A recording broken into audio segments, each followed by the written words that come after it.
All right, welcome back, Powers on Sports podcast. Fresh edition, the new college football rankings, the penultimate rankings have been released as of Tuesday night. And the big shakeup was what was the committee going to do with the one spot that most people thought was available? And Miami, after their collapse up in the Carrier Dome up in Syracuse, is on the outside looking in as of Tuesday night. And the Alabama Crimson Tide have slid in the back door yet again.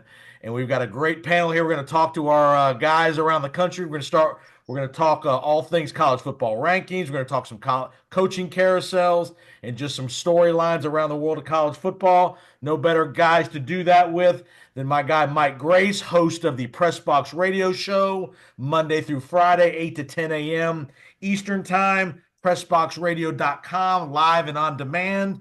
About 20 affiliates around the Southeast. So if you're in the Southeast, look it up. You can find them all over the Southeast. Mr. Grace, welcome in. Thank you, sir. I'm torn. I'm somewhat sad that the regular season is behind us. Crazy. But man, the next 6 weeks or so are going to be really cool, man. Great, crazy. You're right. And Mike talks SEC football every single day on his show, all throughout the week. 14 weeks in a row, I'm a part of his show, a couple days a week. And our man out west, our guy who knows the Pac-12, the Big 12, all things west of the Mississippi, he knows it all. But he focuses. He's the editor of the Trojan Wire online publication. Our guy Matt Zemek out in Arizona. Welcome in, Mr. Zemek. Thank you, Jason. And we're going to keep the memory of the Pac-12 alive. That's it. That's it. And Matt also does some work for Three Dog Thursday. He writes previews every week for them. He's got a podcast, Get Off My Pylon podcast, part of the College Gridiron Coast to Coast Podcast Network, which I'm a part of with my Florida Football Insight. So Matt does great stuff with USC and, again, stuff out west. And we're going to talk a little Lincoln Riley here for a little bit. All right, fellas, let's start off. What were your thoughts when the committee came out Tuesday night? Miami out, basically. Alabama in as the last kind of wild card selection. Start with you, Matt Zemek. You know, it's easy for a lot of people across the country to say SEC bias, SEC bias. But you know what? Alabama has high-end wins and Miami does not. I mean, and that, this is what it should be about. It shouldn't be about your reputation. It shouldn't be about your conference. It's who did you play? Who did you beat? How good are your wins? How good are your losses? How many do you have of each? Look, Alabama beat Georgia, all right? Beat one at LSU and won that game against South Carolina, which, at the time didn't seem like that big a deal, but now it's definitely a big deal. So those are three high-end wins that Alabama has. And for Miami, it's rotten luck that Florida State picked this year to crater. It's rotten luck for Miami that Louisville didn't become a really, really good team. And here's the other thing. In the ACC, with the top three, none of them played each other. Miami, Clemson, SMU. Now, Clemson and SMU are going to play, but none of them have that data point at the top of the conference to show to the committee. And it brings up a point that I want to, this is the right time for me to insert this. The non-SEC conferences for sure, but frankly, I think all conferences should do it. But definitely the non-SEC conferences should have a flex game plan where you leave the final game of the regular season open. And then midway through the season, when you know who's good and you know who's bad, you schedule a flex game. Top teams play at the top of the conference. Middle teams play middle. Bad teams play bad. So that way you could flex in a Miami-Clemson game at the end of the regular season, and you give your conference that platform. And we could do a similar thing in the Big Ten. Penn State and Indiana could have had a flex game late in the season. And I would add on top of that, with these conference championship games, Oregon has no business playing this Saturday. Oregon should be declared Big Ten champion. It should get the rest, the week off. Why are you asking Oregon to play an extra game? Oregon's the best team in the Big Ten. So Oregon should just be declared champion, and it should be Penn State versus Indiana, not in the Big Ten championship game. You call it the Big Ten playoff.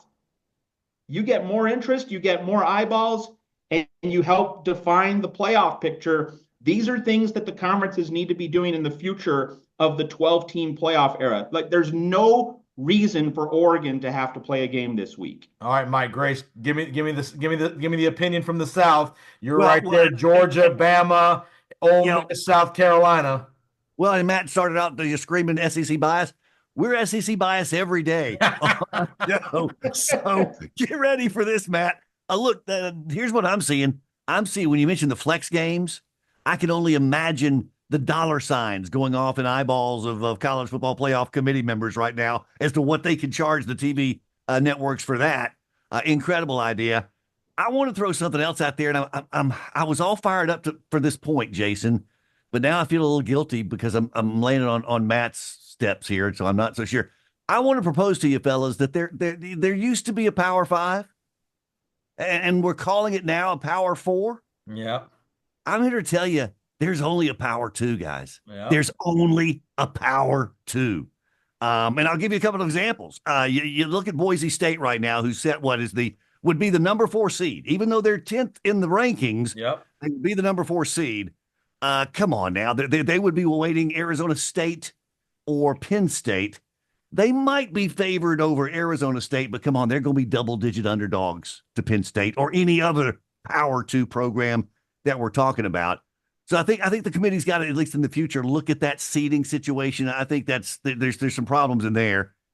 And then look at this, guys. Again, the Big 12 champ has been overtaken by the Mountain West Conference champion. Okay? 10 years ago, that would have been unheard of. 5 years ago, it's probably unheard of. 2 years ago. Maybe you're right. I mean, it's when Texas and Oklahoma, the news when it broke at SEC Football Media Days, they're headed to the SEC. I mean, the road to a Power 2 started that very same day. And look, ACC, I love you. I do. I love Clemson. I love the heritage of Florida State. There's a ton of programs in the ACC that I love. But last year it was Florida State. This year it's Miami and Clemson being surpassed by SMU in year one in the conference. A team that's not getting $1 of revenue. As much as how about that? Yeah, they're paying their own way. They're paying their own way. I just look, I'm not saying Bama doesn't deserve to be there, Jason. I told you the last couple of weeks, or at least the last couple of days, I didn't think Miami would fall out. I thought the committee would keep them in there to avoid the 3-loss discussion. If they just don't look at it, then it's not a problem, right? But now they've created that to where, look, Bama's in the catbird seat right now. But if you're Lane Kiffin, you've already been pitching your deal, and you got a case, man. I'm going to make the case for Ole Miss in 1 second. And I'll give you that. South Carolina's got a case too. They do. And so if you get to those 3-loss teams now, at least it's going to give us something to talk about for the next couple of weeks, which the committee loves. Absolutely. Here's my question on Ole Miss. If we look at best win, Ole Miss thumped Georgia. Not even in question. That game was dominated by Ole Miss. Alabama had to hang on. They dominated early, but had to hang on. Yep. Ole Miss thumped South Carolina by 3 touchdowns. Alabama had to hang on against South Carolina. Their losses, all 3 losses were by 1 score. Bama got hammered by Oklahoma. They were dominated pretty convincingly by Vanderbilt. The score was only 5, but that game was Vanderbilt most of that game, in firm control of that game. So I am shocked that Ole Miss did not get some more love here because, again, I would take Ole Miss in a neutral site game against Alabama. I just think their win was the better win of the 3. Their losses were the least of the 3. Well, and I want to go the losses way, Jason, because in my mind, for Bama, let's start with the Ole Miss, I guess. The loss to Kentucky is inexplicable. It's just inexplicable. That's a bad team. You lose too early in the season at home. That I'm sorry, Lane, that eliminates you.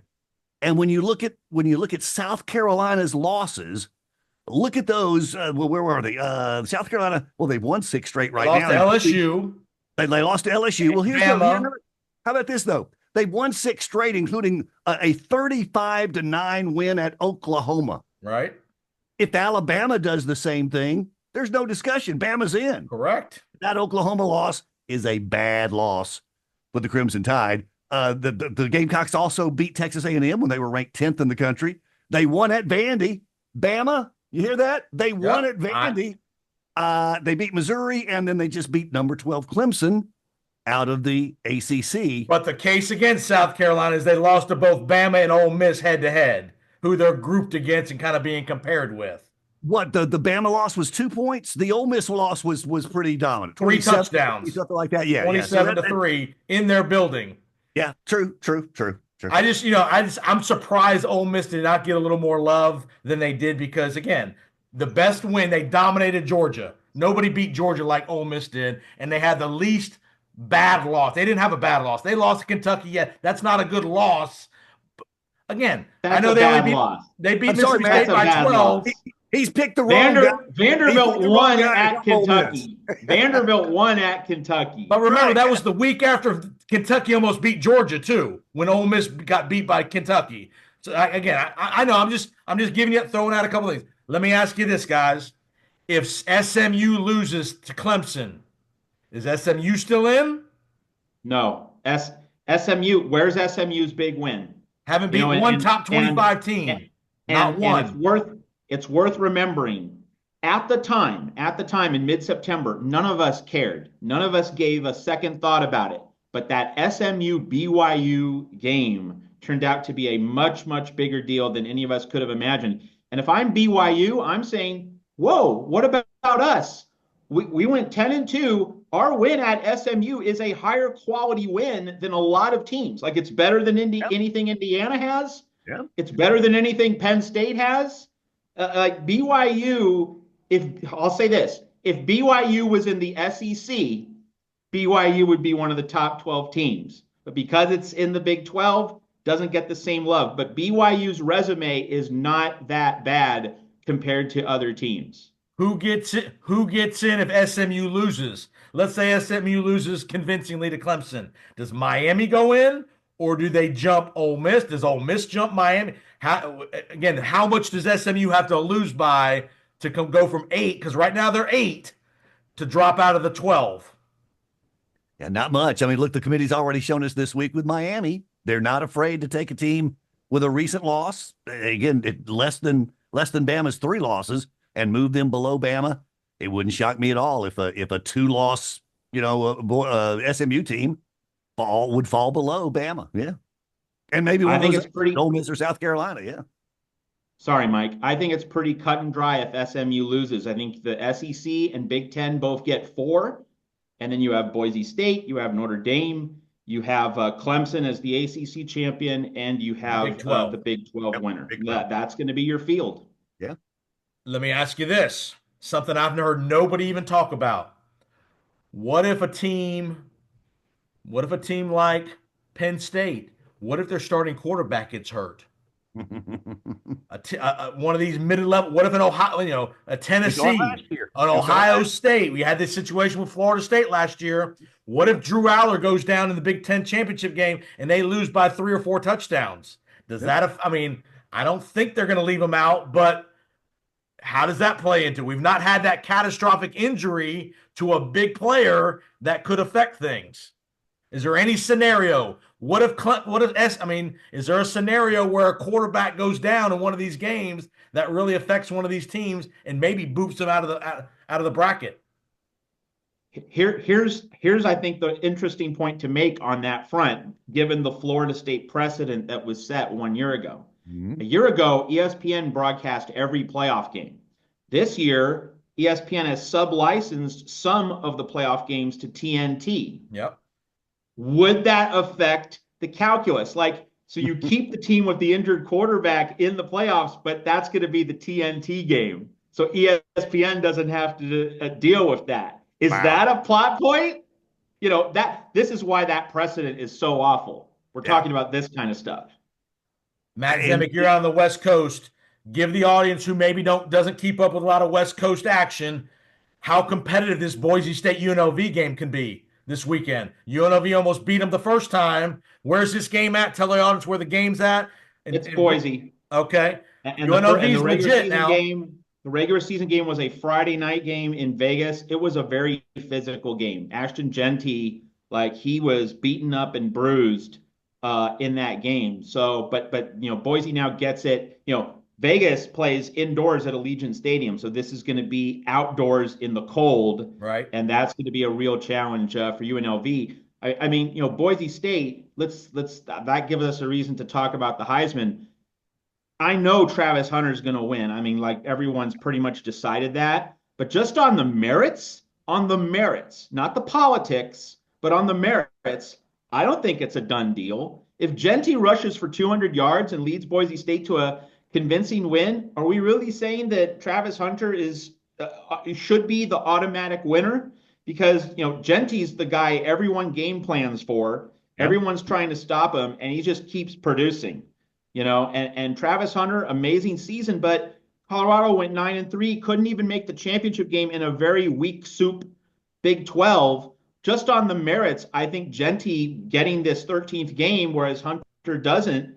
I put him pretty much on the same plane, but I realize politically everyone's decided that Travis Hunter is the Heisman. And if Deion Sanders was Genty's head coach, would it be different? There you go. There you go. I mean, I'm sorry, but Coach Prime moves the needle, guys. Coach Prime moves the needle. There's no doubt. So true. So true. Mike, are you looking forward to a Georgia-Texas rematch here in Mercedes-Benz Saturday night? Or man, I think I look at that. I look at the ACC game. I think the SMU Clemson game is going to be fascinating and look forward to it. And I think it's the last one of the day, so it should make it interesting. I want to see Texas and Georgia again. I'm still not convinced, guys, and I haven't seen Oregon a lot. So Matt's a better judge of this than I am. And I'm not the first guy to say this. I'm not sure there's a great team out there this year. There's a lot of really good teams in a lot of different leagues, but I don't know that there's a great team out there yet. If so, I haven't seen it. Most every team we've talked about tonight has a flaw of some kind somewhere in there.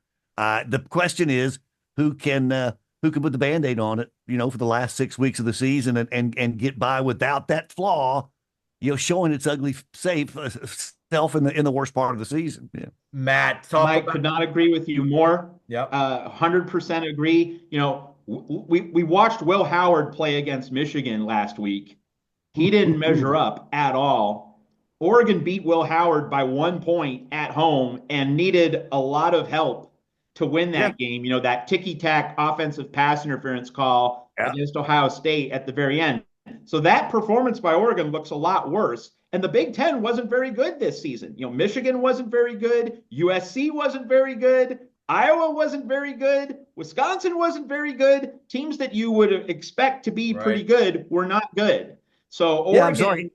Indiana went into November unbeaten, right? That's not something you usually see in the Big Ten, right? That's right. And full credit to Cignetti for what he's done. But Indiana didn't get a win against an elite team playing well. And then not their fault though. The schedule just fell the way it did. That's just the reality. Yeah. All right, Matt. Let's talk Big 12.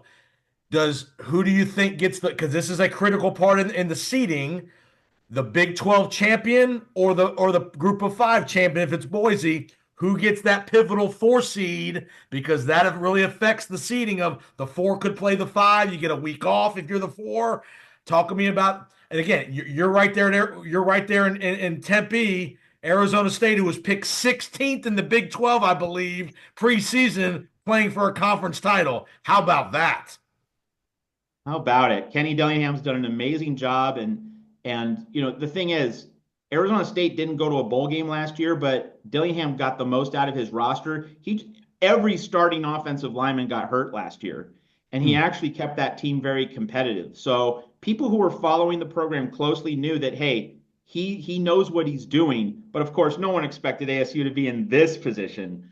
But in terms of just the seeding, Boise State has to lose. Arizona State's not jumping the 5 or 6 ranking spots over Boise State, even if it beats Iowa State. So it'll be behind. But what if Iowa State wins? Playoff is just absolutely incredible if ASU can pull it off and beat Iowa State this weekend. And they're playing that game in Jerry World, I believe, in Dallas. Yeah. I'll actually be in Dallas Saturday, right when that game's about to kick off. So it's funny. I'll actually be there. I won't be at the game, but I'll be in Dallas for a work thing.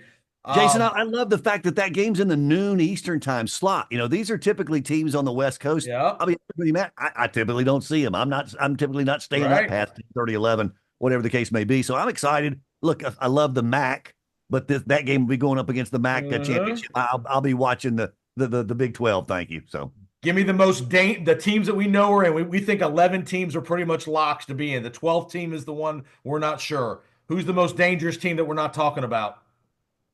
Matt? That we're not talking about. I'll say Tennessee for me. I'll say Tennessee. yeah, yeah. And what about Notre Dame, guys? I mean, Right. the NIU loss was a while ago. I just throw this name out there. Who have they beaten? But they're Notre Dame, so they're They going beat to Matt's beloved USC team. A&M. They did beat A&M. Man, Correct. that's a long time ago, though. Yeah. Hey, so I'm a USC blogger, so I watch USC Notre Dame closely. Notre Dame did not impress me. Their corners, their corners against USC's receivers were better. So like Notre Dame's no longer playing Army or Navy. Right. Notre Dame went up against some real athletes. And, that game was extremely close. It ended 49-35, but that was because Notre Dame got a 99-yard pick six and a 102-yard pick six. That game was really close, and the Notre Dame defense struggled against high-end athletes. Like USC had more offensive talent than any other team Notre Dame faced. Now, I will say, in the first round, Notre Dame's going to host. So some team is going to have to go into South Bend in the middle of December. And the projection was tonight. The projection was Alabama going to South Bend. Oh man! Can you imagine that one? TV gold. Those games are what, December 20th and 21st, right? Yeah. That's right. Yeah. That's right. It might be cold in Happy Valley, Columbus, and or South Bend. South Bend. I think it might be a bit chilly there. Yeah. Yeah. So in the first round, Notre Dame might have home field advantage, but that Notre Dame's not built to win 3 or 4 games. Nope. Who's your sleeper team, Matt Zemek? Well, I think Alabama. You get in with 3 losses and you kind of get a fresh slate. And I'm just surprised that Kalen DeBoer, quarterback whisperer, all he did with Michael Penix at Washington. I'm so surprised that he hasn't been able to make Jalen Milroe a consistently solid player. Just the ups and downs, the fluctuations in Jalen Milroe's performance. I was not expecting that. I thought DeBoer would have him on a steady trajectory. And that's kind of what we've seen with Oregon and Dylan Gabriel. It's not so much that Gabriel is hitting his ceiling. It's that Dylan Gabriel has a high floor.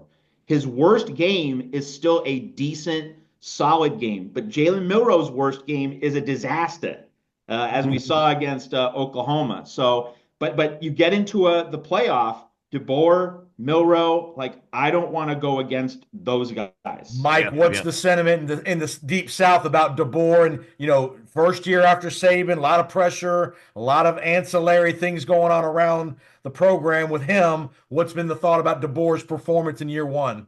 I think most people they're not happy about the 3 losses. They're certainly surprised about that. They're very happy there's a 12-team playoff and that their team's still in the mix for that. Let's face it, if it weren't a 12-team playoff, Bama would be done. I mean, that's it. They'd be done for the year, waiting on a bowl game somewhere, trying to find out who's going to opt out between now and then.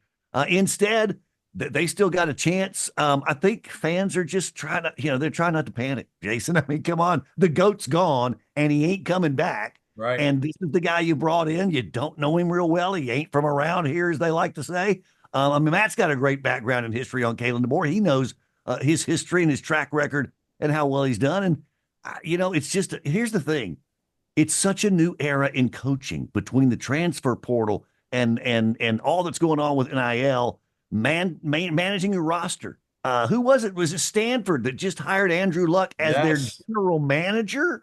That's typically a role you see in an NFL franchise. And Malzahn, who we all know just quit UCF to go be the OC at Florida State because I don't think he wants to deal with all that stuff anymore. I'm with you. I think you're exactly right. And as I say, I believe there's a change going on. So who's the coach that can do that? We thought it was Lane Kiffin. We thought he had the advantage over Kirby Smart, but I don't know. Kirby still knows how to coach him up on game day. It's just a really interesting time for the sport right now. Again, we get Mac Brown announcing his retirement, quote unquote, this week, over the last couple of weeks. It's just a different game. And I don't know. I'm not sure we know who yet has mastered it. The guy in Colorado is pretty good at it. And how long is he going to be in Colorado? Two topics. One for you, Matt. I know you cover USC every day. What's the frustration level out west with just the mediocrity that is USC the last couple of years? Last year USC lost 5 games, and this year USC loses 6 games. That's not what Lincoln Riley was paid for. USC fans want Lincoln Riley gone, but the buyout is prohibitive. That's probably going to keep him around. But let's talk about this.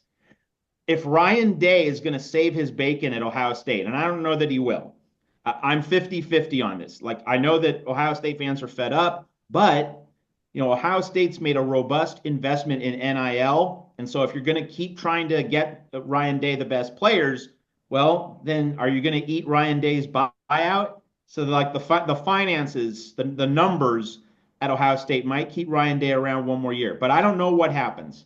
But if I'm Ohio State's athletic director, I'm just going to say this. If I was in the shoes of Ohio State's AD, I would do this. I place a call to Mike Vrabel, and I know he doesn't like recruiting.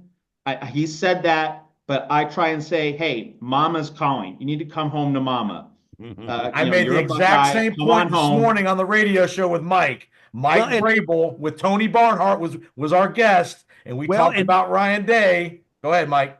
Follow the Andrew Luck example. Okay, Mike, you got his GM in mind? You got a general manager in mind? Bring him in and let him do that. And that's right. Yes, exactly. You make Vrabel the coach and you put in a big hitter as the administrator. And here's the other thing I wanted to get to. You ask Lincoln Riley to become offensive coordinator and replace Chip Kelly. Because Chip Kelly's got to be gone, right? He flubbed the Michigan game by running the ball into the line, coaching that game like it was 1973, instead of just flinging the ball around the ballpark like Steve Spurrier, because you had elite wide receivers. Michigan could not cover them, and yet Ohio State was just slamming the ball into the middle of the line like it was Woody versus Bo. Chip Kelly's got to go. Like, that move failed. And so if I'm Ohio State, I get Vrabel as my head coach. I get that big hitting GM, Mike, that you referred to, and I make the call to Lincoln Riley to be my offensive coordinator. I'm going to give you one, and I mentioned this to Mike Grace this morning. I said, I think if Ryan Day doesn't make it to the national championship game, he's got a very high likelihood to lose his job. And like you, Matt, I said Mike Vrabel. I said Eddie George, who's doing business at Tennessee State, winning. And here's the wild card. I said, would you not offer Deion Sanders $10 million with that roster, that recruiting, that NIL, to go to Columbus and beat Michigan and rule that Big Ten with that kind of talent available to Deion Sanders? It's hard to believe we're talking about a guy who's got a 66-10 overall record, but he's 1-4 against the team that matters. 1-4 with he's 4 John straight Cooper. losses. He's John Cooper. You started this conversation, Matt, with the buyout. I think it's in the $37 million range as we stand right now. Which, look, that's no small change. But in the Jimbo Fisher era, I mean, it's half of what it took to get rid of Jimbo Fisher. Yeah, you make a great point. It is typically against the norm, though, these days, because, again, with the revenue sharing coming, they're talking about 20 million plus a year. Salary cap for NIL. So, I mean, I think you're going to start seeing programs make coordinator changes and assistant coaches changes. And maybe, I think the big buyout's going to cool off for a little while, just based on where the finances are in this game right now. Couple more things and we'll get you guys out of here. Listening to Mike Grace, host of the Press Box Radio Show, Matt Zemek, Trojan Wire, editor, Trojan Wire blog. Get Off My Pylon, Three Dog Thursday, does great work covering all things USC. Couple more topics here I want to get to. Give me a thought about what is Mario Cristobal doing, kicking a field goal down 7, 4th and goal? Are you kidding me? With 3 minutes to go and that defense he has behind him. What? Yeah. In a game you have to win? There's no explanation. There's not. I mean, I'm sorry. There's no explanation. The way your defense is played, not just the day, but all season long. And again, you've proved that Syracuse is going to move the ball up and down the field. And again, you do that, you risk never getting the ball back, and he never got the ball back. Yeah. Matt Zemek. It happens every year. You can set your clock to it. It happens at least once a year. Guy knows, doesn't he? He knows. He's seen it before. Crazy. Give me a quick thought on the brawl situation. You had the Florida State, Florida, Ohio State, Michigan. Matt Zemek, give me a thought on what should conference commissioners do to mitigate this and make sure this kind of stuff it ends, because it's a black eye for the sport. If you don't want someone to plant a flag on your logo, and first off, are we having this discussion if Michigan wanted to plant its flag at the Ohio State 17-yard line or the Ohio State 28-yard line? No, it's only an issue because Michigan wanted to plant the flag at the midfield logo. Yeah. I mean, how stupid is that? This is not the Geneva Convention. This is not the Camp David Accords. We're not doing this international peace treaty about and settling boundaries. Like, you're planting a flag. No one's getting hurt. Who cares? And yet it's that big a deal. To me, win the game, okay? Like, that's how you prevent the other team from celebrating. The idea that it's this great insult, shut up. You lost the game. Let the other team have fun, okay? And the police presence with pepper spraying, I'm sorry, in a baseball brawl, when the bench is clear, there aren't policemen on the field. These teams are duking it out. They're settling a score. Guy threw a ball at a hitter's head, and they settle the score. Let the athletes settle the score. Like, this is not something that requires police. But I'll say this: if you have a kid get seriously injured, the school's on the hook for a lawsuit for $20 million. Mike Grace, how do you fix this? I mean, money, $100,000 fine to these guys is like $1 to you and me. I hate to say it, but that's where I was going. Look, how does professional football handle this? They do it with fines and suspend people. What we're talking about now is professional football, guys. It is. It's just a different level. And but the problem again, who's going to enforce that? It's going to have to be the schools and the conferences, because there is no national governing body right now. It's not a commissioner. You're right. It's up to administrators at these individual schools and their conference commissioners. Absolutely. I mean, it's just a bad look. I mean, I'm watching the Florida State game, and Mike Norvell's calling timeout, down 14 with 2 minutes to go. The ball's on his own 15-yard line. Florida's got the ball, and Norvell's calling timeout. Well, if I'm Billy Napier, I'm going to try to score too, buddy. Look, the same thing goes for storming the fields, okay? Because we know that a lot of times that will bring up dangerous situations as well. Yep. Again, with basketball, NIL, they've corrected that in basketball. With NIL and budgets the way they are right now, up those fines a little bit. Make it cost you $1 million. You lose $1 million if you storm the field, okay? Yep. And it's going to your opponent's NIL fund. So take that. I would simply say this: like, everyone needs to know the rules and the guidelines before the game. Yeah, and I agree. Make it very abundantly clear. Whatever rules, parameters you want to set, those are the terms of engagement. Like, so that you're not ambushed and you're caught flat-footed at the end, and you do whatever you do at your own risk. And if you step over the line, but we need to make it known in advance. Like, I don't like what all of this retroactive. Right. And Tony Petitti of the Big Ten, he fined Michigan and Ohio State. I don't get why Michigan's being fined, because Ohio State was the team that took offense. Michigan seemed to be pretty innocent in all of this. I don't know why Michigan's getting hit. Well, Matt Zemek, great work, man. Tell everybody where they can find all your great stuff online. And we got a great weekend of championship football ahead. Go ahead, Matt. Yeah, so trojanswire.usatoday.com. I'm going to be writing about a lot of the things that we talked about here tonight, because, it's a USC plays in the Big Ten, so I'm going to be talking really about the Big Ten this week. And then also my Get Off My Pylon podcast, which, joins the Florida Football Insiders podcast as part of the College Gridiron Coast to Coast podcast family. And you can follow Matt's talk about Juju Watkins throughout the college women's season. He's covering Juju. She's the new star of college basketball, so follow his great stuff at anything with Lincoln Riley breaks.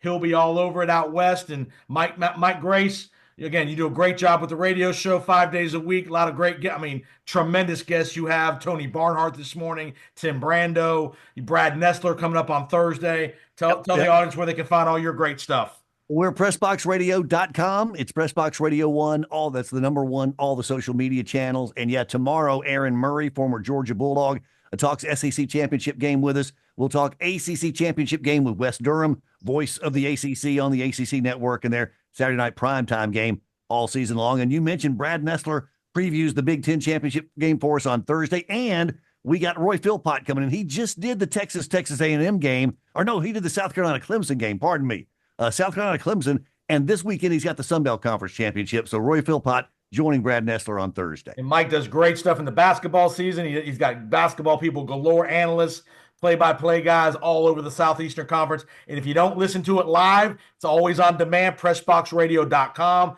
Mike does a great job editing and putting the interviews up there. Again, he allows me the privilege to be on there a couple days a week. I thank you so much for that. Matt Zemek, I know you've been a guest on our show before, and we will have you on as we move through the basketball and college football season. Guys, great work. Enjoy championship weekend, and we'll talk real soon, okay? Have a great holiday. Thanks, guys. Thank you.